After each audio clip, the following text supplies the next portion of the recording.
What's up, everybody? How's it going? I'm Dr. Duck Bowen, world famous bariatric surgeon, author of 13 books. I do my kind coronavirus updates. We're here to be a kind community. I'm here to talk about the science behind it. I know my workroom's a mess, but we're not here to talk politics. And we are here to kind of give the science behind what's going on with the coronavirus. We're here to do it in a kind, loving way. We're here to get over this. Listen, I want to get over this too. Like I want to be able to go out. This is beautiful weather, but I want to talk about, is President Trump still infectious? Is it right to be removing his mask? What's really the harm? Some people might say, well, he was on his balcony, no one's around him. What's the big deal? That there's a point to that, right? And we're going to talk a little bit about the joyride in the SUV. That's fine. I am apolitical. I do not care.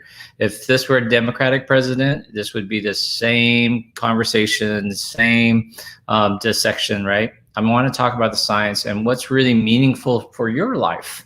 Should you be doing this? If you were positive with coronavirus and you had a balcony, would you want to go out there and wave to it? I want to talk about the science behind it. I want to talk about, is this virus airborne? What about surfaces like your phone, water bottles, desktops? What's that really matter? And now you're hearing a lot about the whole 6 foot thing. Is it really 6 foot? Is it more 6 foot, 6 feet? Is it more than 6 feet? Or 3 meters? Is it 12 feet? What's the latest and greatest? And I want to break down a couple of things about the White House in terms of what's happening with the positivity rate and everything like that. So while we're waiting, if you're watching this on replay, you can fast forward to the 5-minute mark. That's when I'll get started. But I want to say hello to some of my friends and fans. Mary Beth Carswell, what's up? Bright Stars watching on YouTube. I broadcast on Facebook as well as YouTube. Eric Jensen, thank you for watching. Robert Simpson is not a fan, obviously. Joseph MD needs more dexamethasone effects. We can talk about that. It's a steroid. Kate Aaron, what's up? Where are you guys calling from? Who's international? Who's not in the United States? I want to give some shout outs to people who's not in the United States. Betty Rubble's watching, the real Betty Rubble. Hi, Eileen Barrett. I know my friend Eileen is in New York City. You got to be careful, Eileen. You guys are about to spike. David Wright is watching on YouTube from Tampa. What is up? Where are you guys watching from? Let's see. Michigan's in the house. Shay Farrow is from Ohio. AC's from San Francisco. Stay safe. How are the wildfires? It's you got some record wildfires up there. Mercedes Tully in San Antonio. I love San Antonio. See, internationally famous. There you go. Diane O'Brien from Ontario is watching. My friends, Alison Newell, Melbourne, Australia. I was just in Melbourne a couple of years ago. I did a whole tour there. Oklahoma, what's up, Vicky? How's it going? Michigan's in the house. Oh, I saw Brisbane. Where did it go? Maureen. Oops, so Southern California. It's going too fast. Sorry. I saw somebody from Brisbane. Rhode Island's in the house. Houston, Texas. Brooklyn, New York. Brooklyn, you guys are spiking, so they're starting to shut down some of your schools there. Casper, Wyoming. I was just in Jackson Hole. Did not make it to Casper, Kristen. Here it's really nice. Pacific Northwest on fire. Sherrill Hill, New York. Buffalo starting to get cold. Here we go. Tracy McCain from Austin, Texas. I was just in Austin. We love Austin. Watching on YouTube. My buddy Lo Lee. What's up, Lo Lee? Navajo. Hope you guys stay safe over there. Trenton, New Jersey. I want to talk about your former governor, Governor Christie, today. Trenton, New Jersey. So we're almost 30 more seconds. We'll get started. Fort Worth is in the house. Oh, I saw Ireland. Oh no, that's Ireland, Indiana. Oh well.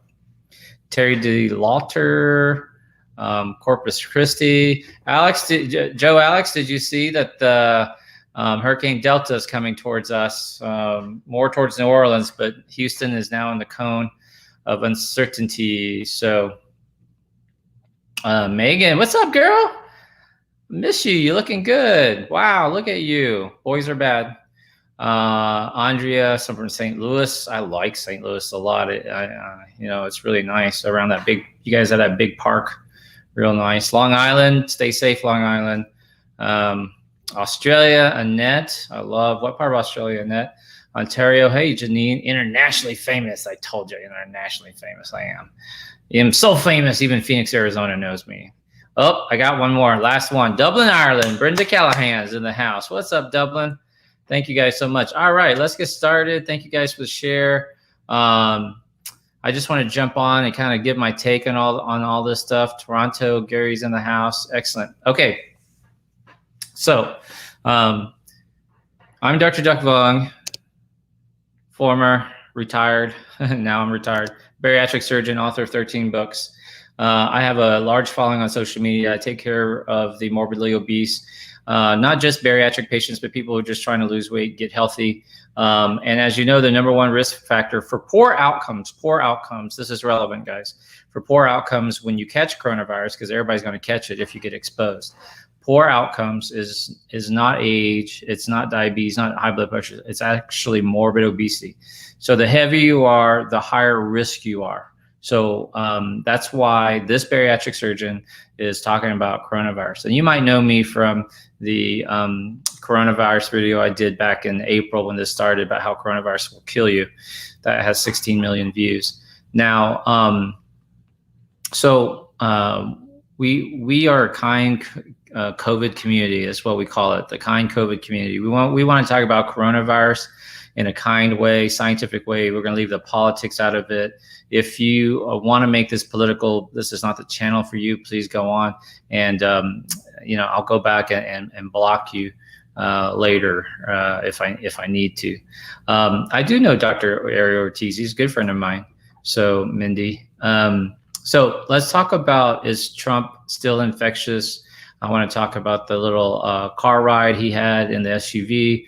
I want to talk about his discharge from the hospital. I want to talk about, and most importantly, the one that's kind of made some people angry is the taking off of the mask on the balcony for a photo opportunity. Now, a lot of that just really depends on, your political leanings. I don't lean either way politically. I'm not a fan of Trump's, but I'm not a hater of Trump's either. I really am like, I don't really care about your politics, and we want to keep politics out of this. I want to talk about the science about it. I want to talk about, is coronavirus airborne? Are we in the first wave, second wave? All that's going to be relevant to what we're talking about today. So I want to do some definitions real quick. So hit share for me. I hope you all enjoy this broadcast. Let's get started. Okay. So number one, I want to find the definition between isolation versus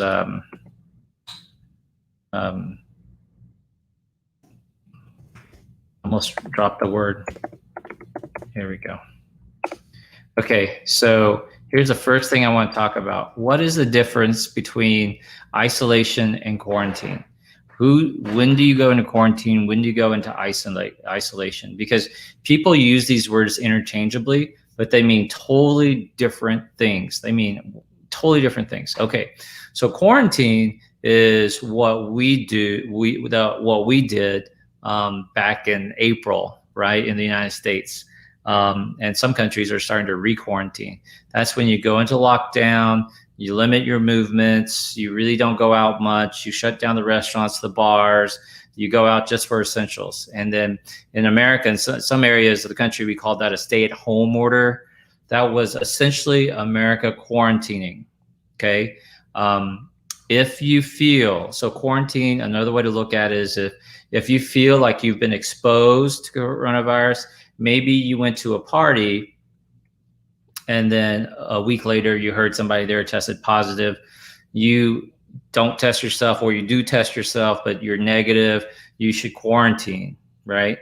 That means staying away, don't going out.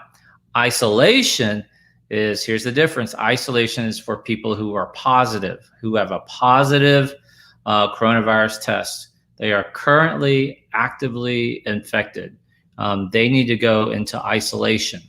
So when this first started, there was that Korean actor, Daniel, really handsome. He was in Lost. That Asian guy, Daniel Kim, maybe, I can't remember. You guys need to help me. I don't really watch much television or movies. So, but early on, he was one of the very first celebrities who came tested positive with coronavirus. He went on Facebook and he talked about, I'll talk about Governor Christie here in a second. He did a Facebook Lives. He did a lot of things where he was like apologizing for testing positive. He was going to try and donate money for it, and he gave updates about how sick he was. He was at home in isolation. By that, I mean he didn't go out of his bedroom. He locked himself in his bedroom. His wife brought him his food. He pretty much went to the bathroom. He stayed in his bedroom, his suite, for until he tested negative. Back then, it wasn't 14 days. It was the whole, like, you had to have 2 negative tests, right? So that's isolation. If you're positive, you should go into isolation. You should not have any contact. You should not go out. You should have people bring you your food. And in fact, my ex works at a university here in Houston, and when they were talking about opening up the university, she's a professor, the administration was asking professors when colleges first opened, that if a student tested positive for coronavirus, they would be put into isolation. And as you know, there are coronavirus dorms or hotel rooms that they move students to. And they were asking faculty, the professors, if they would be willing to go deliver food to these students who were positive. That's crazy, because you have a professor who, that's not what they're trained to do. That's not what they're paid to do. They're not paid to deliver food to people. It was really bizarre. But that's the difference between isolation and quarantine. Okay. Now, if you ask me my opinion, and this is just my opinion, right now, if you are in a hot spot, numbers are going up, the thing you want to watch for in the community spread is actually percent positivity. So out of all the people who take a coronavirus test, how many of them are turning up positive?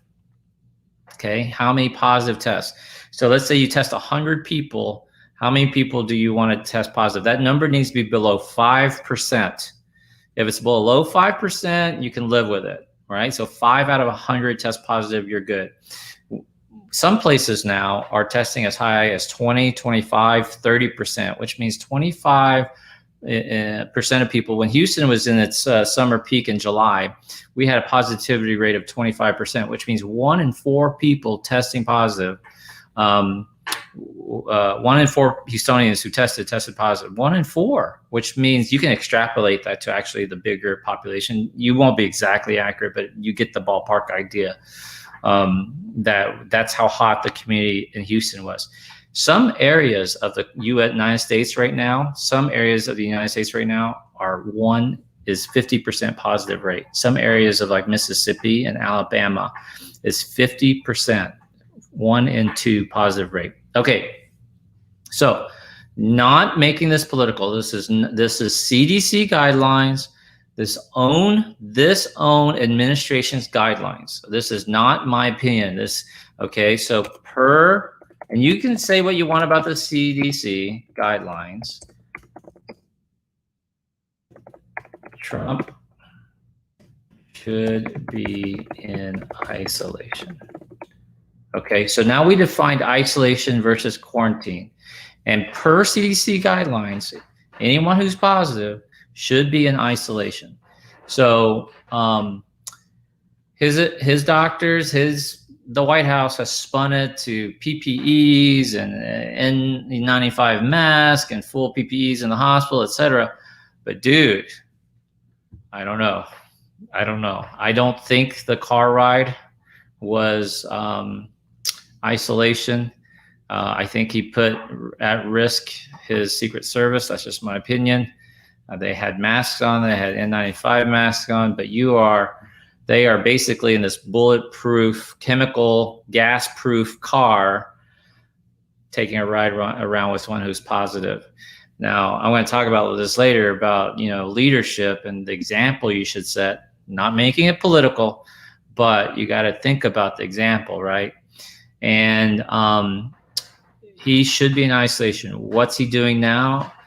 I don't know, but I can tell you he got off. He got into this White House. Is this house, big ass White House, stands on the balcony. He takes off his mask. He waves. He wants to show power and strength and that he's strong and he's healthy. I get that. But you could do that while wearing a mask. You could argue, Dr. Vong, there was no one in the screen with him. He was distanced. Okay. But we learn more and more about this virus every day. That's kind of the point, right? So more and more research is starting to come out that maybe 6 feet is not far enough, that maybe you have to go further than 6 feet. So even if you say, hey, his closest aid was 6 feet, I don't know. That was true last month. Maybe this month, not so good, right? And the other thing that's super important that we've come to learn, and again, I'm not being political, is that let's see, I could just call it CV, coronavirus.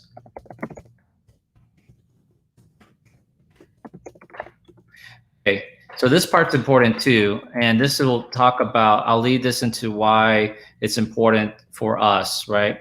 So some studies are starting to indicate that coronavirus can stay longer in the air. So, you know, like if you cough or sneeze, like 6 feet, maybe more. Now there's some indications that maybe coronavirus is in that environment longer. We do know that it's definitely worse if you're in indoor spaces. And yes, I understand Trump was on a balcony, which is, you know, better. But we're a little bit more worried that it can stick in the air longer. Good news though, is we are pretty sure that surfaces like your cell phone and stuff is not as big of a deal. Even though if I were going to a restaurant, sitting outside, I would still, as a restaurant owner and as a patron, I would want the tables really wiped down, sterilized, the chair sterilized. I bring my own hand sanitizer. We always sit outside. Bring my own hand sanitizer, sanitize my hands a lot when I first get there, when I leave, when I get in my car.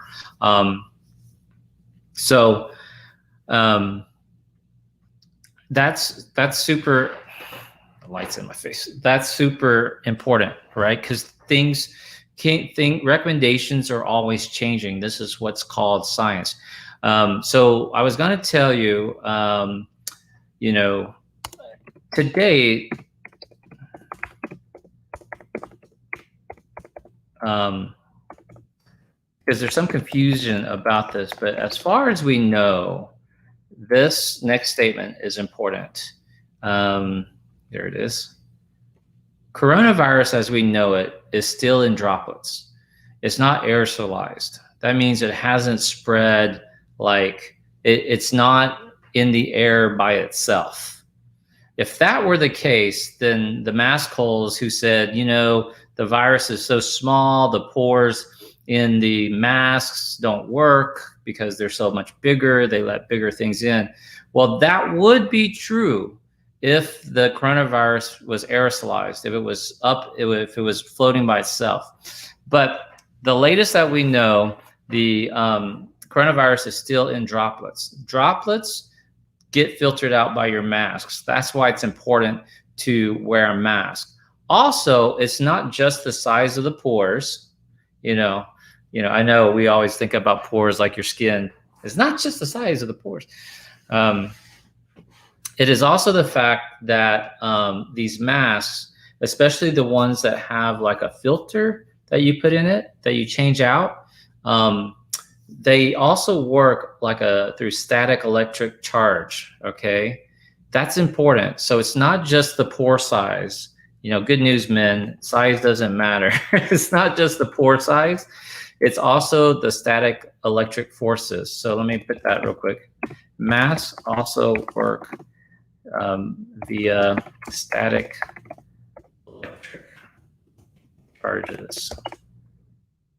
That's why I can wear the surgical mask. I can operate. It doesn't pass it on to the patients. I can keep them safe. Let me see where my sunlight is. Let's look this way here. Okay. All right. So, so for the people who are doubters, mask doubters, they say masks don't work. The virus is too small. Those are your responses. Everyone got that? One, the virus is still in droplets and the mask is stopping droplets. And two, the mask also has this additional static electric force, static electric charges. That's a lot like what happens when you use your dryer sheets. Does that make sense? That's why wearing a mask is super important. And number 6, okay,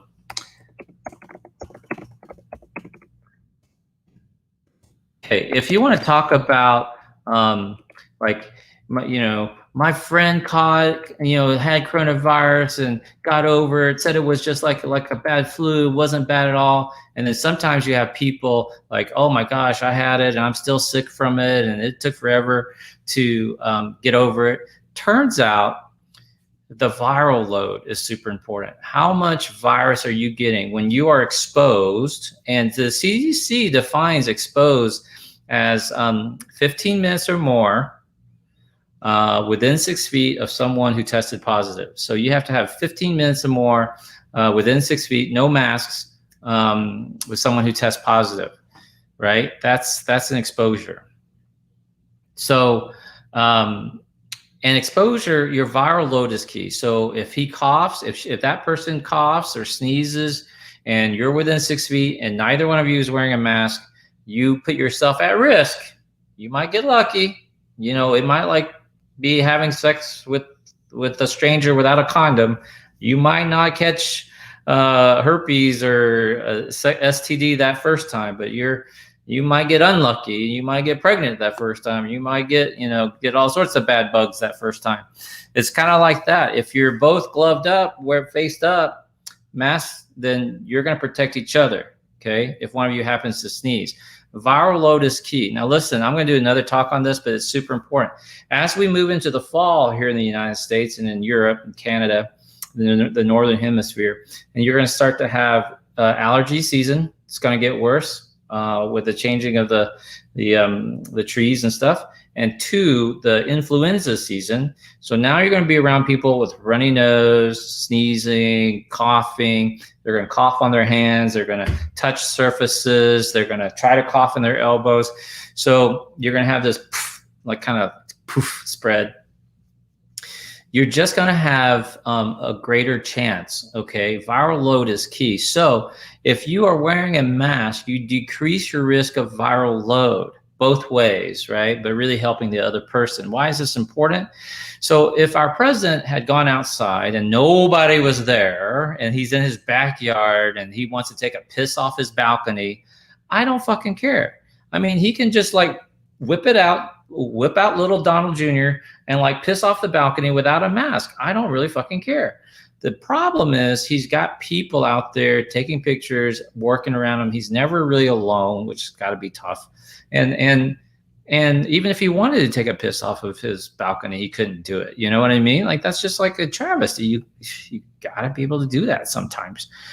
Seriously, like one of the major signs that you have made it is to say, I pissed off my own balcony, man. What you gonna do about it? It's my backyard. What you gonna do? So the example that is being set, we want to talk about having the example, because we're trying to control and contain the spread. Does that make sense? Viral load is key. So some people go, but Dr. Vong, is the number of cases of influenza going to be lower? Is the because people are wearing masks? So some people think that maybe coronavirus will get controlled, and if number of influenza will be under because people are wearing masks. Answer is absolutely not. And like, no way. No, we're going to have record. All right. I'll go on the record as saying 2020 fall will have record coronavirus and influenza. So I'll go on prediction. Lucky number 7. My son number 7. Last time number 7 was Trump was going to go to get admitted to the hospital for to watch them closer. And damn if that didn't happen, a few hours later. But this fall, we're going to have record coronavirus and influenza, even with the mask. And I'll tell you why. And the first thing that really causes me concern is because name another coronavirus, name another virus that is active in heat. None. You can't name it. There really isn't. Not in this category of viruses, right? Not in this category of viruses. So we all thought we would get a respite from, and myself included, during the summer. And when I saw the spikes coming in June and July, I was like, why the heck? I asked all my friends and people in the know and people in government. I was like, why is this virus? Why is the heat not killing the coronavirus? They're like, 6-foot banana, doc. There is something funky about this virus. So if this summer heat in Houston in July was like 100-degree temperature with 80% humidity, and we freaking like spiked so high, our medical center, which is one of the largest in the world, probably the largest in the country, and one of the largest in the world, we were we were to capacity. We were to capacity here in Houston in 100-degree weather. That's for people in Australia. That's about 40 degrees Fahrenheit, 30, 35, 38 degrees Celsius, 38 degrees Celsius. We were 100 degrees Fahrenheit. So it didn't kill the virus, which is very unusual. So why do you think that this fall is going to be better because we're wearing masks? It's not. So what's going to happen is it's everything I've talked about, right? If you go back to my predictions, I predicted a higher than a normal wildfire season was going to be crazy. I predicted that hurricanes were going to be crazy. We're on Hurricane Delta. We are done with the name storms. We're on the Greek alphabet, alpha, beta, gamma, delta. We're on Delta, man. So I predicted that. I said riots were going to be worse, that this riot thing wasn't going to stop. There was just another, African-American man, 31 years old, who was killed by a police officer in a small town in Texas, just northeast of Dallas in Texas. That's going to, spark shit. I mean, it's just crazy. So knowing 2020, how we have some seasons of the flu are easy and some seasons are bad and whatever. This is going to be a bad season. People are going to be frustrated. They're stressed out. So stressed out, their immune system's lower. They're frustrated. You have the election. You have division. You have some people who really want to believe that's a hoax. You have some people that really are frustrated. Some people are stressed out because their businesses, they're about to lose their businesses or they've already lost their businesses. So you have the fuck it factor out there too. You're like, oh, I don't want to deal with this anymore. And so all that's going to come to a head. But Dr. Fong, if you're wearing a mask, what's it matter? Well, because not everybody's going to be wearing a mask. This is a strange virus. People are going. Some governors, some mayors are going to want to open bars, and it's going to be cold. They're going to be indoors. You're going to see this spread. I've been predicting this in my challenge for since June, and it's coming. So New Jersey is going to be the peak, the start of the second wave for you guys up there. New York City is starting to get hot.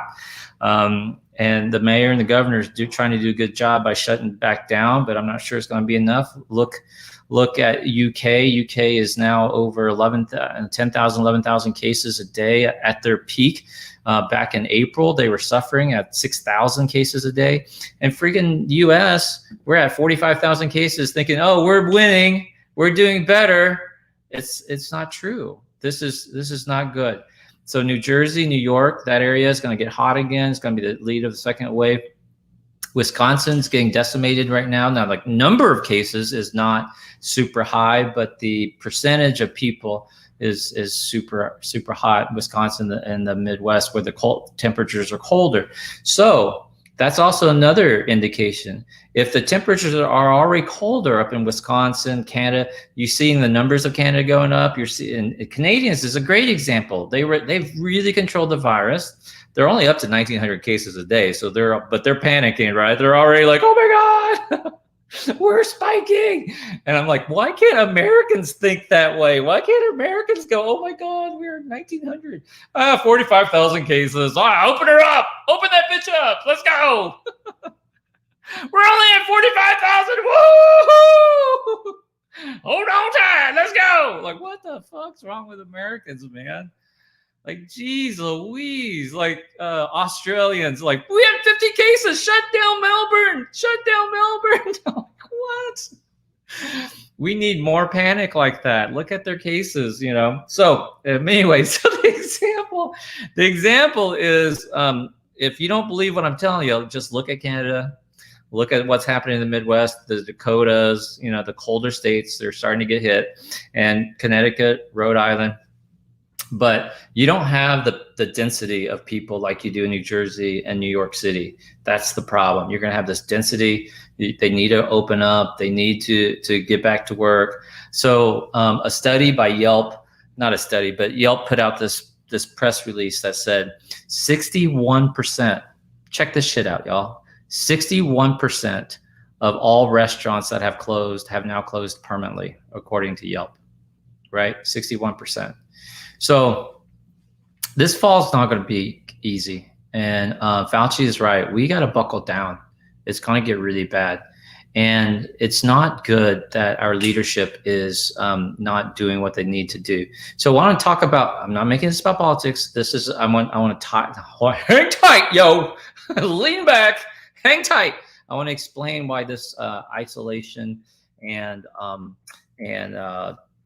trace testing, isolation, and quarantining, what the difference, why it's important, okay? So if you look at our government, the White House, okay, and I don't mean, you know, I'm just gonna say the White House, but I mean all government. So we have this in Congress and everything. It's a hot spot. Like, you know how, remember when like New York was hot and people were dying and people were like, dude, you don't want to go into New York City right now? It's the same thing about the White House. I mean, we got people testing positive, like 3 White House reporters have tested positive. The head of the Republican campaign tested positive. The speaker, whatever her name is, McEnany, whatever, I don't know, Kayleigh McEnany, like she's tested positive. These interns are testing positive. Trump's main man, his go-to guy who runs all of his errands, make sure he's taken care of, tested positive. And you got senators testing positive. You got 3 senators who tested positive, but there's, you know, so the U.S. government is in trouble. When you've got so many people who are responsible for this country, who now I mean, it's hard to remember when you're sick, you know, or your office, somebody in the office catches the flu and they're out 2 or 3 days. Like, you're like, oh my God, I got to do all their work. Like, you can't even keep your office open, much less be the business owner who's trying to keep it open, much less trying to run an entire country, much less the most powerful country in the free world. Like, what? This is crazy. It's a hotspot. So, which raises the question, which I posed earlier, which is, you know, Trump was in Walter Reed Hospital. I don't understand the rush to get back. And they're trying to spin it like he wants to get back. He wants to show strength. He wants to work for the American people. He wants to work on this campaign. Well, he could have done that in Walter Reed in isolation. Isolation, see, there's the word. And now they're saying, well, it's kind of a step down unit in the White House. The White House has a bunch of equipment there and he's being watched. Yeah, but you're exposing maids and cleaners and errand boys. These are not healthcare professionals who know how to do, you know, wear proper PPE, who signed up for this job. Yay, healthcare workers. You know, like, these are just normal. You know, this is your little nephew and your little niece they're now, I almost said fucking. They're now friggin' like scared, man, because the White House is a COVID hotspot. That is a fact. That's not a political statement. I'm not telling you a political statement. I'm telling you the breakdown. And the reason why I say the White House is because he had the administration held that Rose Garden event where where they introduced the Supreme Court nomination. And they had hundreds of people, a couple hundred people there, few masks, not socially distanced, and they had a meet and greet inside where no one wore masks and there was no social distancing. And you've got all these people who've come out positive. The latest count is over 20 people. Now, what's also weird is the White House has said that they are not going to do contact tracing for people who attended that Rose Garden event. That is a political statement. That is a purely political move because they know that if they started contact tracing, that number will grow into the hundreds. I guarantee you that's just how it works, okay? I'm just telling you the science about infectivity. We talked about masks. We talked about, social distancing. We talked about airborne versus droplets, right? So that's the point, right? It's a problem. Okay, so real quickly, I want to talk about Governor Christie because it's kind of Governor Christie has gone under the radar. Now, most of my following are bariatric patients. Okay, so I want to do this. Former Governor, I think New Jersey Governor Christie has. This will be interesting. So Chris Christie was a former governor of New Jersey. He was a senator. He's a lawyer. And he was part of the team that prepped Donald Trump for the debate last Tuesday, a week ago. And he was on afterwards, and he said, we did not use masks. We were in the room. We tried to keep our distance, but we did not wear masks. And then on Saturday, he announced that he was COVID positive, and he was having, there's that word again, mild symptoms, but he's checking himself into the hospital, even though the rest of us with mild symptoms, we don't check ourselves in. If we went to the ER, they send us back home, but to isolate, right? But no, he checks himself, and that's fine. I mean, he's an important person. That's fine. I'm not making a political statement. But there's something about Governor Christie that you need to know. And this is public record. It's not a HIPAA thing. He's admitted that clearly he's morbidly obese, he's heavy, and he has a history of asthma. But here's the thing that I want to say for my following that a lot of y'all don't know. So put a 1 in the comment section if you didn't know this. Put a 1 in the comment section if you did not know this. Former New Jersey Governor Chris Christie has a lap band. He's actually a bariatric patient. Did you know that? He had a lap band placed in 2013.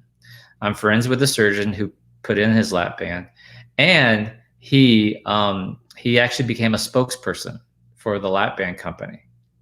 So put a 1 in the comment section if you did not know that Christie has a lap band. So he's a bariatric patient. He's one of you fuckers. He's one of the tribe, man. He's part of the crew. He runs with us.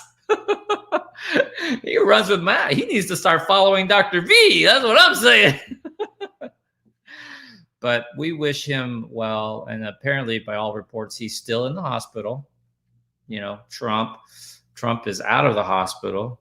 Christie is still in the hospital from the last time I checked. And, I wish him the best. But remember what I said at the start. Your number one risk factor is morbid obesity. Now, Trump is obese. His BMI is about 31. But Chris's is a lot heavier. He's a lot heavier than that. He's in his 40s. I don't know exactly. So we want to take the politics out of this and make this a lot. Let's just help each other. Can we do that? Can we just help each other and get past this? I know there's going to be a new normal. It's not going to be, like it was before. Restaurants are completely disrupted. Schooling's completely disrupted. And it probably should have been, disrupted. And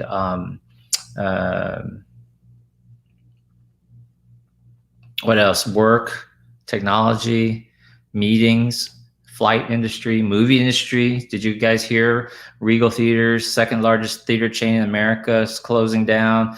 The second largest chain worldwide, I can't remember their name, World Vision or something. Like, I can't remember the name of the company, but they're shutting down their theaters. Music industry, no concerts. The public speaking industry, convention industry, travel industry, tourism, it's all disrupted. It's going to be completely different. But the ones that really matter to us folks, it's really, I have a 4-year-old daughter. I have a 14-year-old from a previous relationship who's, a high school freshman. And she should be having the entire, exciting. Who remembers your first day of high school? It was so fucking exciting. It was so nerve-wracking. You were going to be with the big kids. Well, we started virtually, so it's not quite the same. And then my 4-year-old's in pre-K, and just, it's not as big of a thing for her because, she's used to looking at a technology computer. But these are the issues that really affect people like you and me, our parents, hardworking people. Maybe you work 2 jobs. Maybe you only have 1 laptop but 3 kids. Maybe your Wi-Fi is too slow. You don't have high-speed internet. Maybe your husband just got furloughed or laid off, or maybe your husband's picked up a second job or a third job mowing yards to make ends meet. It's tough times, guys. And we don't get beyond this by spreading nasty comments and hate things. We literally get through this by being adults. So let's be adults. So before I leave, let me give you one tip that I'm going to do. And I've been telling people, I'll give you 2 tips, right? But this one's cheap and free. I've been telling my challenge people, okay? I have a weight loss challenge I open once a month. We just closed it. So we you can't get into it anymore. But let me give you a tip. So for this fall, wear both a mask. So here's what I've been telling my people in my challenge, and here's what I'm going to start doing. And this is super important. This fall, starting right now, you need to wear both a mask and a face shield. So face shields are cheap. You can order them off Amazon. You can get them at Costco. You need to wear both the mask and the face shield. And I'll come back later this week, and I ordered some. They should have gotten here already, some face shields. But I know you look silly. You think you'll look silly. But remember when you first started wearing masks, you felt self-conscious, look silly? What I tell people in my challenge, what I try to lead by example, is you want to do the opposite of what everyone else is doing, right? So early on, when people were arguing about wearing masks and not wearing masks, I was one of the first ones to say, listen, you got to wear a mask. We put on a mask, right? And I got masks for my family, and we always wore masks. We bought the hand gels. We went crazy. We washed our hands. I did all that stuff. I was really strict about that. And then once we got over that, everyone's starting to wear masks now. Some people still don't want to wear a mask, blah, blah, blah, whatever. But for the most part, most people want to wear masks. I'm telling you, if you're watching this, go to Amazon, go to Costco, go to your next door neighbor, buy a face shield. It just needs to be a simple face shield. They're less than $1 a piece. I think I got 10 for $7 off Amazon. And you can reuse them, you can wash them.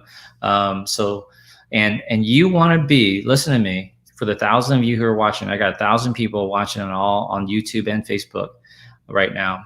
You want to be one of the first ones who look stupid wearing both a mask and a face shield. That's how you're not going to catch either the influenza, or you're going to decrease your risk. Let me restate that. You will decrease your risk if you wear both the mask and the face shield. And I'm going to lead by example. I'll post some pics. I'll do it too. And I'm prepared. It doesn't bother me that people are going to look at me like I'm goofy, but I know what's coming down the road, dude. I know the train is coming down the track. I'm trying to help you protect yourself, right? You can protect yourself. I don't think gloves are as important because we're starting to realize, and I would be the first one to tell you, man, if you need gloves, if you need a full body condom, I would tell you to get a full body condom. But right now, I think you'll do fine with a regular mask, and not the ones that just go over your neck. Those are the worst masks, like a little sleeve that you wear that you just slide up and down like a turtleneck.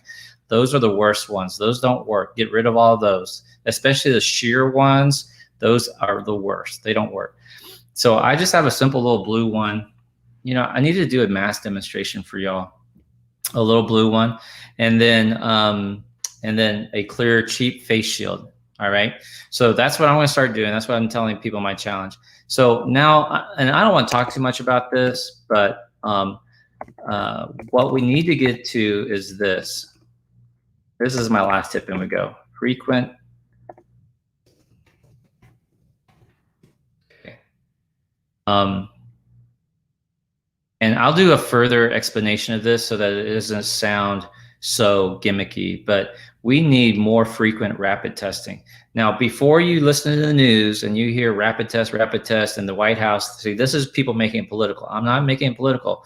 When you're going to see people say, hey, the White House is betting on rapid tests and it failed them, and then Dr. Oz was on talking about rapid tests. Listen, those fuckers got it wrong. We need frequent rapid testing. One, there are different types of rapid tests. The one that they're talking about that the White House uses is the Abbott one that you go up the nose, and it's actually mid nose. It's not nasal pharyngeal. It's not way up there like the PCR ones. It's like just right here. You put it on a piece of paper the size of a credit card. You put some buffer on there. It gives you a reading. Now it's really good. The problem is it's not as sensitive. By that, it means you could have a very low viral load and it will come up as negative. And then as the virus starts to replicate, you're falsely thinking you're negative. That's not a problem with the test. The problem is you don't test frequently enough. So I don't care what whoever says that, like, oh, we're tested all the time. And dude, you didn't test frequently enough, because we know it's a 3-day window. That's how I know there's some bullshit going on there, man. There's some bullshit. Maybe the president's tested every day. Maybe the people who come into contact him regularly is tested every day. But not every intern, not every aide. I'm telling you, not everybody in that White House is tested every day. And I think what you're going to see is that realization is going to come out. And it won't even make a fucking difference. People aren't even going to know. But I'm telling you, not everybody in that White House is tested every freaking day like they want you to believe. It's just not true. Can't be true, right? Otherwise, they would have caught it. They would have caught it early. Okay, so what we need is frequent rapid testing. And I put together, so I get these rapid tests from my friend who owns the business that imports these rapid tests. But you have to get them in like huge quantities, and you have to have a healthcare person administer them, technically speaking. And I was like, well, tell me about them. And he said, oh, I haven't opened one. Hang tight. I haven't opened one. I'll show it to you.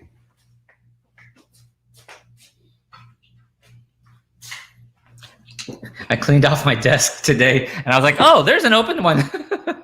So it's like a pregnancy test. This test does not require you to send it to a lab. You do it at home, okay? And I put these kits together. So it's a finger prick, just like you do with like checking your blood sugars, like a diabetic, okay? We need more frequent testing. So if you open up this case, here's the test. And I know it's kind of glary. Can y'all see that? No? Let me see. Let me turn off my light real quick. There we go. Is that better? I don't know if that's any better. That doesn't look any better, huh? Okay, so I'm not trying to be sneaky. I can't get the glare off of it. I'm sorry. So let me tilt it. Okay, so here's the test. I don't know. It was showing. Oh, there it goes. There you go. Right there. All right, so there's the test. Oh, I have it upside down. So sorry about that. Thank you for waiting. You know what I need to do? I think I need to, there we go. So it says COVID-19 on the top. You guys see that? It says COVID-19 on the top. And then there's a blue line, that's a control line. And then it says there's a G. You see the G? The G is for IgG. This is an antibody test. This is a blood test. And then M underneath it, that is IgM. So this tests you for an antibody, both IgG and IgM.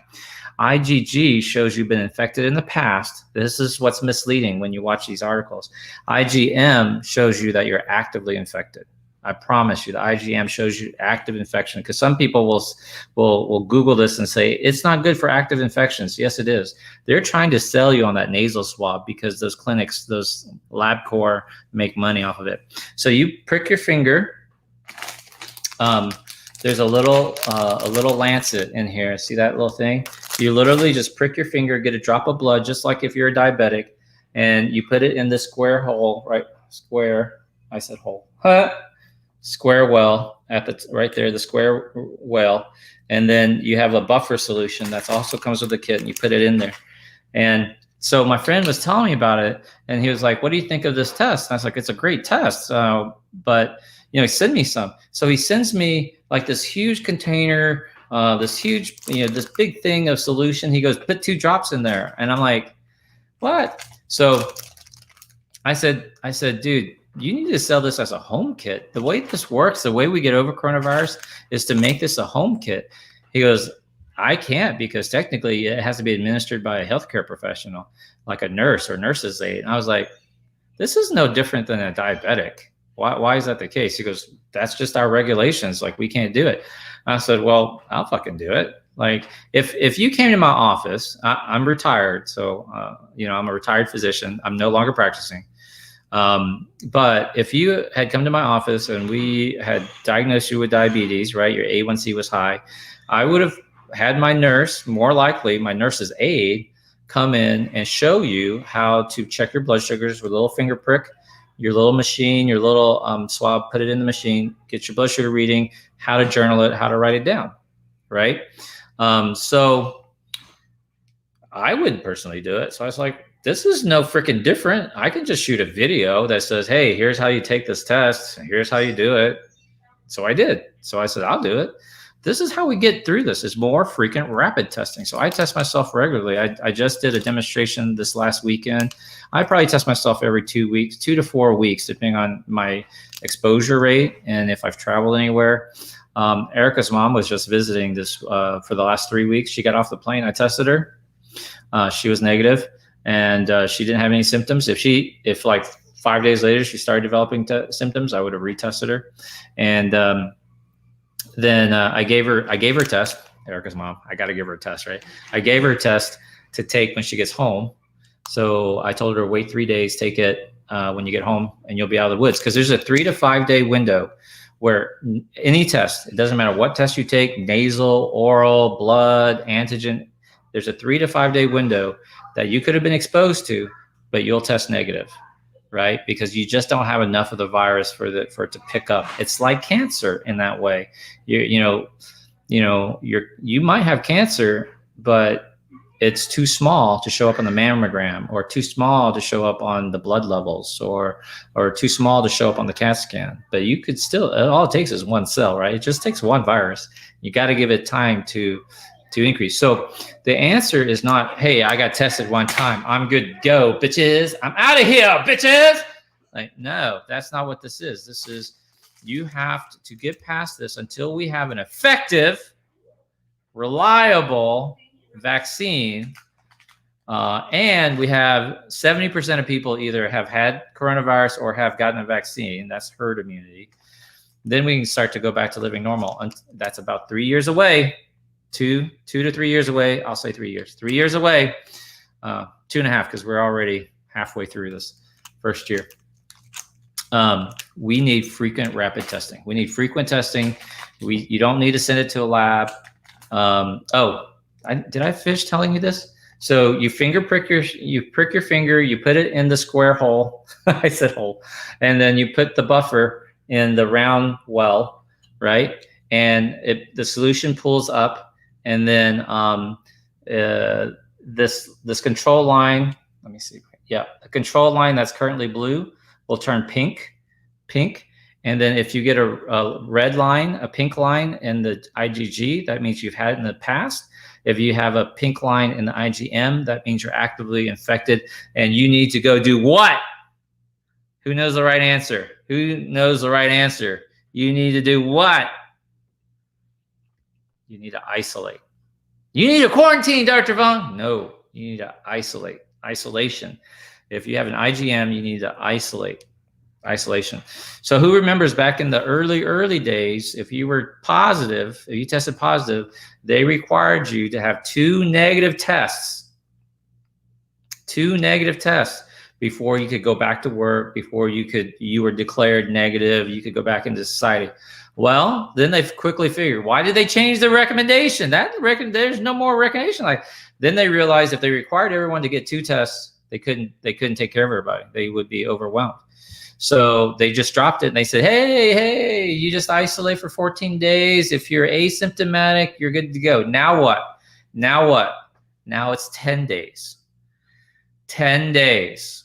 I'm going to tell you what, man. I tested my friend who had it. He tested positive with IgM, my test, and waited 2 weeks later. He was 3 weeks into it, retested him 3 weeks, 21 days into it, still positive. And I sent him another test.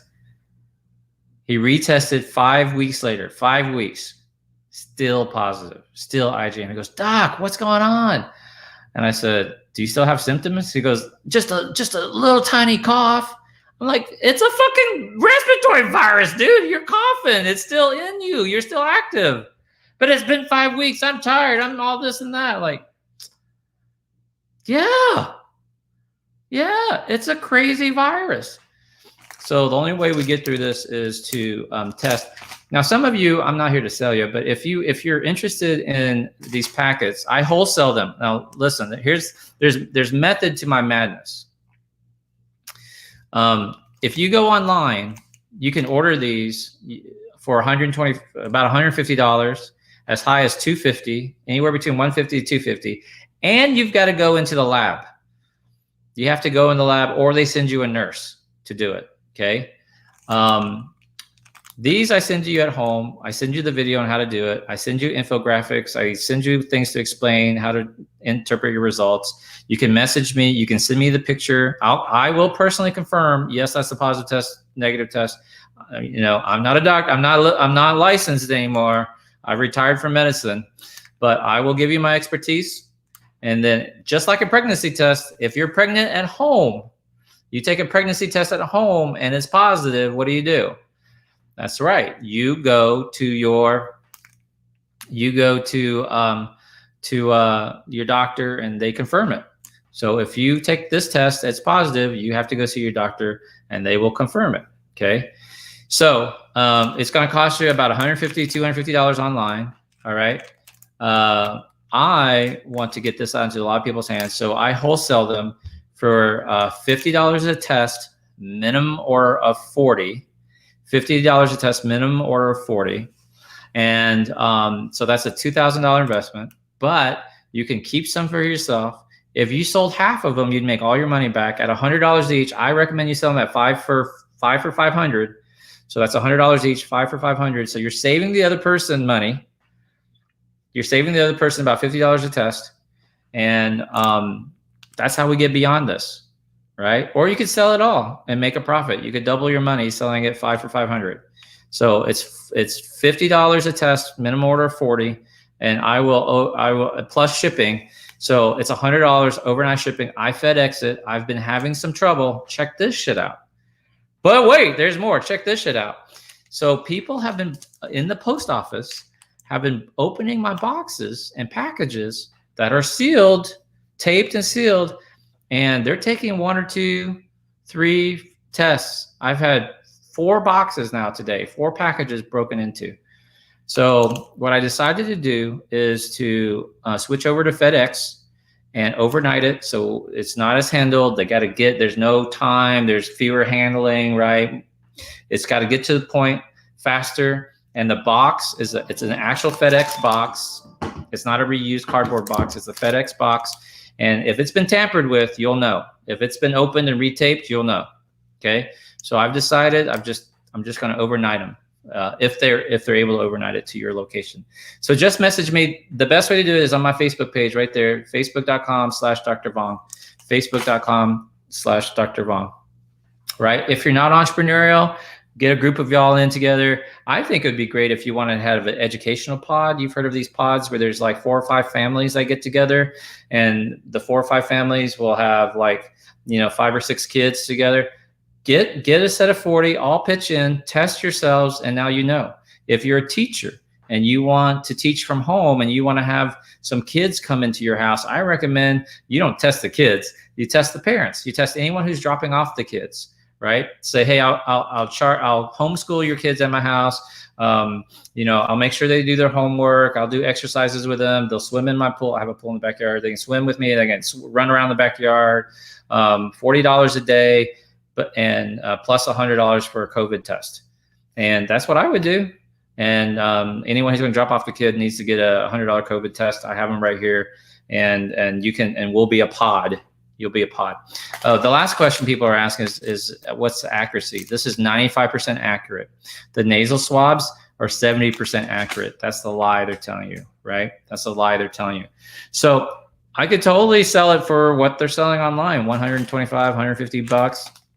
And I can. If you don't want 40, if you don't have $2,000, I know that's a lot of money for some people, even though I think it's a steal as an entrepreneur. Like, dude, $50 a test and you can resell for $100 a test. Like, that's a deal. But if you can't afford that, it's 2 for $250. That's $125 each, or 5 for $500. That's $100 each. I'll say it again slowly. I might have fucked that up last time. So 2 for $250, 5 for $500. Y'all can do the math yourselves. Right. I've switched to shipping. Kay Gidry, thank you for the question. I just explained I switched to FedEx overnight. I don't want people handling these packages because I've been having packages broken into. And if a customer calls me or messages me and says, Doc, I'm short 4 tests, I'm short 5 tests, I go, fuck. And then I send them out the replacement, no cost, no extra charge. Not their fault. Send it out. So I've switched to shipping. For 40 tests, it's $100. For 20 tests, it's $75. So it's $100 overnight, right? I'm not political bashing. If you think I am, I'm giving you facts. So I agree with Holly Joe, then leave. Dr. V says, you're not lying, right? Fucker. What's up, JJ? I do have email, but honestly, I have 4. I want to show you something embarrassing, and then I'll let you go. This is my cell phone. You guys see how many emails I have? That's my personal email. 4,100, right there. 4,100 emails. So don't email me. Send me a message here, Dr. Vong, facebook.com/Dr. Vong, right there, right? And it's sad. Okay, Julie, if you want interested in the testing, just go ahead and do that. What about testing your stools? Has been found to be positive. Not reliable. Not reliable. COVID has been shown to. You can find specimens in your stool, but why the hell do you want to test your stool? I know, I'm a gangster, Diana. What can I say? See, Beverly's better. She wins. All right. Love you, Holly Joe. There you go. This is a good question. And, John, I'll answer your question. You really gave up your medical license. Why? I did. My last employer, we're doing really good. Got a new CEO that I was really wasn't on the same page with. That's fine. They decided to go in a different direction. And so I was applying for new jobs. I actually had feelers out to Cleveland Clinic, Duke, Stanford, and I was actually starting to schedule interviews. I actually went on an interview. I actually went on a new interview. And then I said to myself, I was already the busiest bariatric surgeon in the state of New Mexico. I was one of the busiest bariatric surgeons in the Southwest. And I was like, it's just not going to get any better. I poured my sweat and tears into that practice. I never left that hospital for 5 years. And just overnight, they decided to go in a different direction. And I was just like, I'm just never going to win.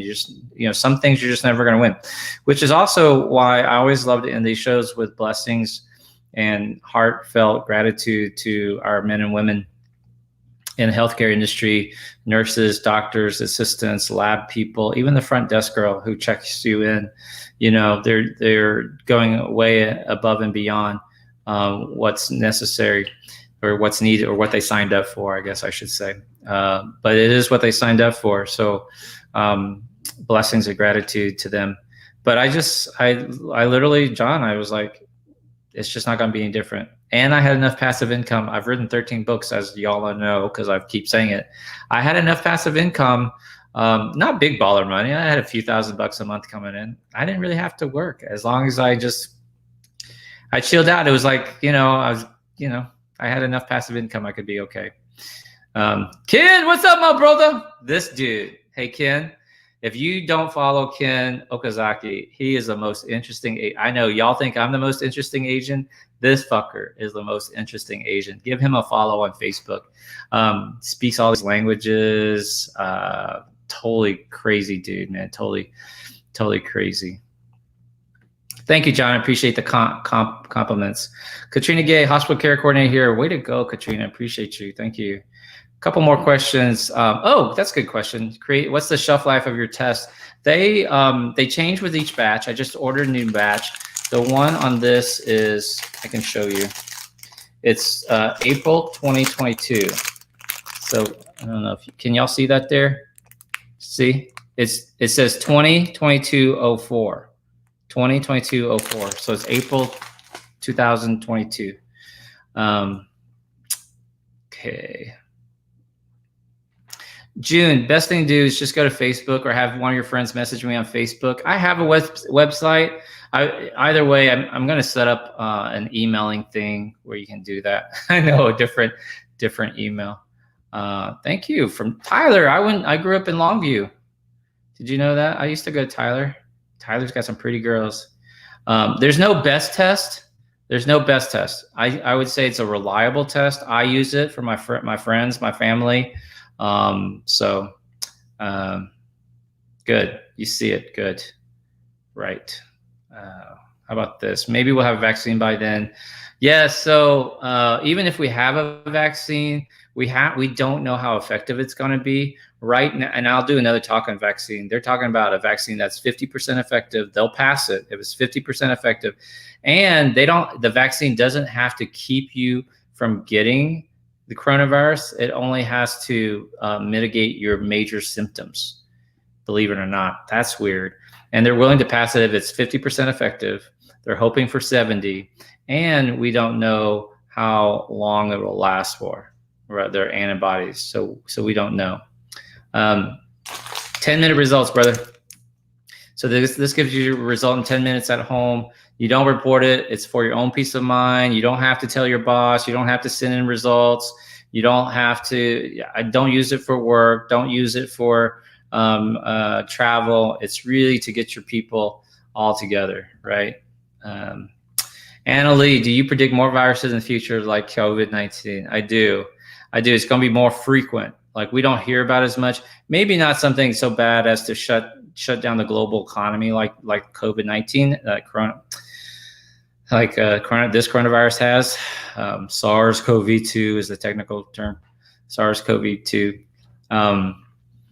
USPS, they've broken into my packages. I'm not happy.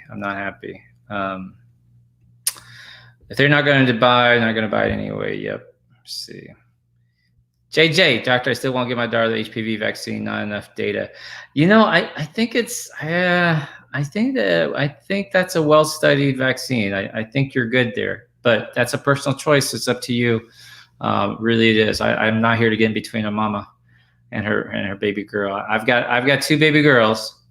I would encourage their moms to have them get vaccinated for that. Having said that, my older daughter, my 14-year-old daughter, who has asthma, her mom just gave her the flu vaccine, the seasonal flu vaccine, which I would not tell her to do. So, Bright Star, your teaching is awesome. I leave wanting more. Thank you. I'll be back again. I'll be back again tomorrow. All right. Beth Williams, do you recommend getting a flu shot this year? If your doctor or healthcare provider recommends it for you, I would strongly encourage you to consider it because they know more about your health history. I personally do not get a seasonal flu vaccine. I just turned 48. I think I look pretty good for 48. I don't know. And I don't take any medicines. I'm healthy. I have seasonal allergies, so I take an allergy pill. But so yeah. Would you recommend the SARS-CoV-2 vaccine? To be determined, my brother. I'd have to see the science. Do you send kids to Canada? I don't send any kids. I'm not in the, I know, I'm kidding. I'm not in kid trafficking. If you mean kits, I've got a couple people inquire about Canada. I don't know what will happen with customs. So I got one guy who's wanting to order, just testing it out for 2, and then we'll see. We'll see how it goes. All right, guys. Did you report the package as being open, some tests missing? I didn't because honestly, it's not worth my time and effort. I thank you for that firsthand experience as a retired rail carrier. Heads would roll. I appreciate that feedback, Sherry, but honestly, it's worth my time and effort. I think I would rather just get the replacement test out to my clients, my customers, and move on and find a better shipment. So I think I just decided to do, I'm just going to do, hey man, so it's $100 overnight shipping, FedEx package, the box. It's the actual FedEx box. It's not reused Amazon boxes. So, all right. Okay. You're welcome. Okay. That's it. Thank you guys for watching. So if you're interested in the test kits, message me on facebook.com/Dr. Vong. Appreciate it. I'll be back again probably tomorrow for another broadcast. And I appreciate you guys. Cool. Thanks. Bye.